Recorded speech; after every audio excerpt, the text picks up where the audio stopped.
Grimm's Household Tales, translated by Margaret Hunt, read by Paul Martin. This audiobook and its underlying text is in the public domain. Number 111. The Skillful Hunter. There was once a young fellow who had learned the trade of locksmith, and told his father he would now go out into the world and seek his fortune. "Very well," said the father, "I am quite content with that," and gave him some money for his journey. So he travelled about and looked for work.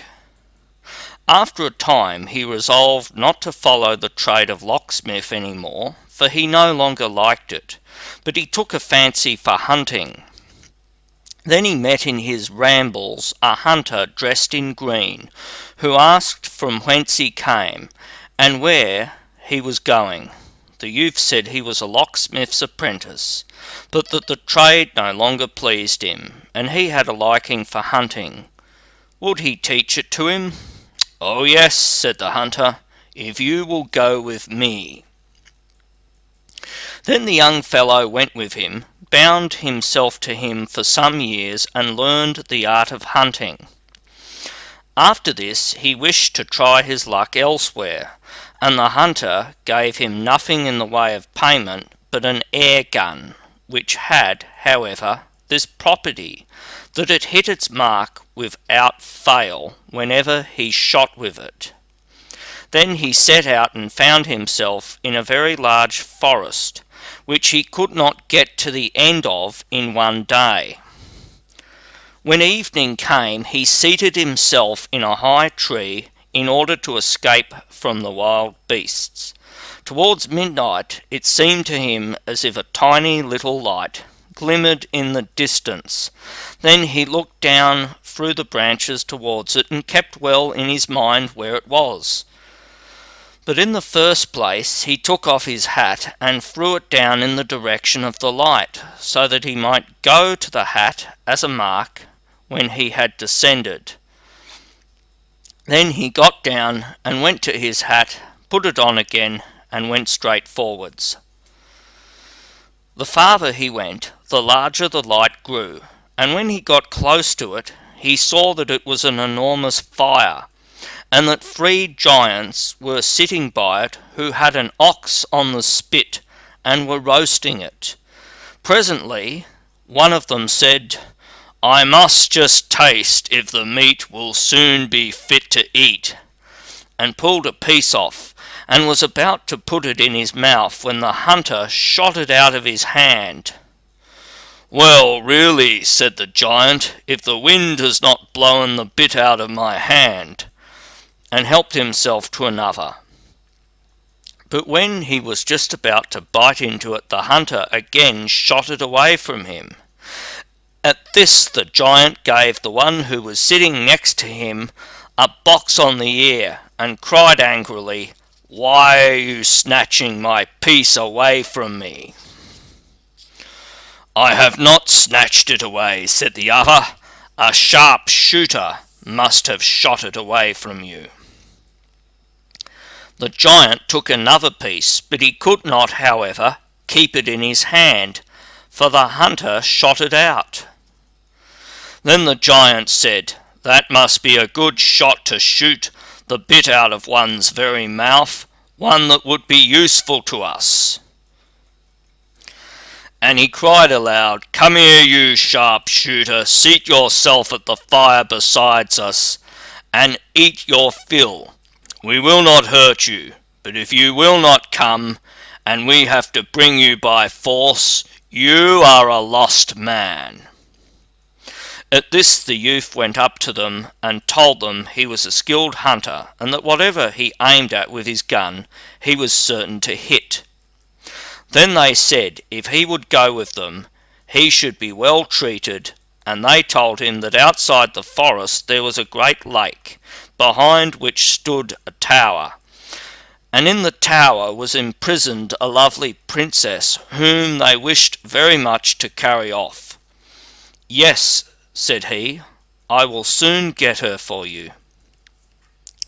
Then they added, But there is still something else. There is a tiny little dog which begins to bark when anyone goes near, and as soon as it barks, everyone in the royal palace wakes up, and for this reason we cannot get there. Can you undertake to shoot it dead?" "Yes," said he, "that will be a little bit of fun for me." After this, he got into a boat and rowed over the lake, and as soon as he landed, the little dog came running out and was about to bark, but the hunter took his air gun and shot it dead. When the giants saw that, they rejoiced, and thought they already had the king's daughter safe, but the hunter wished first to see how matters stood, and told them that they must stay outside until he called them. Then he went into the castle, and all was perfectly quiet within, and everyone was asleep. When he opened the door of the first room, a sword was hanging on the wall, which was made of pure silver, and there was a golden star on it, and the name of the king, and on a table near it lay a sealed letter which he broke open, and inside it was written that whoever had the sword could kill everyone which opposed him. So he took the sword from the wall, hung it at his side, and went onwards. Then he entered the room where the king's daughter was lying sleeping, and she was so beautiful that he stood still, and holding his breath, looked at her. He thought to himself, "How can I give an innocent maiden into the power of the wild giants, who have evil in their minds?" He looked about further, and under the bed stood a pair of slippers. On the right one was her father's name with a star, and on the left her own name with a star. She wore also a great neckerchief of silk embroidered with gold, and on the right side was her father's name, and on the left her own, all in gold letters. Then the hunter took a pair of scissors and cut the right corner off, and put it in his knapsack, and then he also took the right slipper with the king's name and thrust that in. Now the maiden still lay sleeping, and she was quite sewn into her nightgown, and he cut a morsel from this also, and thrust it in with the rest, but he did all without touching her. Then he went forth and left her lying asleep undisturbed, and when he came to the gate again, the giants were still standing outside waiting for him, and expecting that he was bringing the princess. But he cried to them that they were to come in, for the maiden was already in their power, that he could not open the gate for them, but there was a hole through which they must creep. Then the first approached, and the hunter wound the giant's hair round his hand, pulled the head in, and cut it off at one stroke with his sword, and then drew the rest of him in. He called to the second, and cut his head off likewise, and then he killed the third also, and he was well pleased that he had freed the beautiful maiden from her enemies, and he cut out their tongues and put them in his knapsack.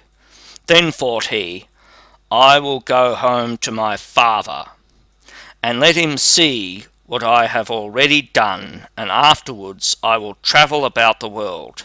The luck which God is pleased to grant me will easily find me." But when the king in the castle awoke, he saw the 3 giants lying there dead. So he went into the bedroom of his daughter, awoke her, and asked who could have killed the giants. Then said she, "Dear father, I know not, I have been asleep."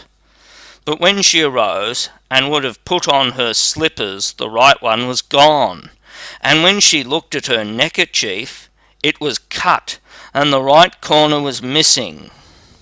And when she looked at her nightgown, a piece was cut out of it.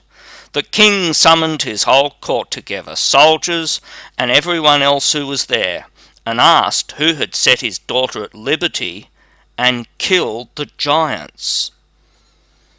Now it happened that he had a captain who was one-eyed and a hideous man, and he said that he had done it. Then the old king said that as he had accomplished this, he should marry his daughter. But the maiden said, "Rather than marry him, dear father, I will go away into the world as far as my legs can carry me." But the king said that if she would not marry him, she should take off her royal garments and wear peasant's clothing and go forth, and that she should go to a potter and begin a trade in earthen vessels. So she put off her royal apparel and went to a potter and borrowed crockery enough for a stall, and she promised him also that if she had sold it by the evening, she would pay for it.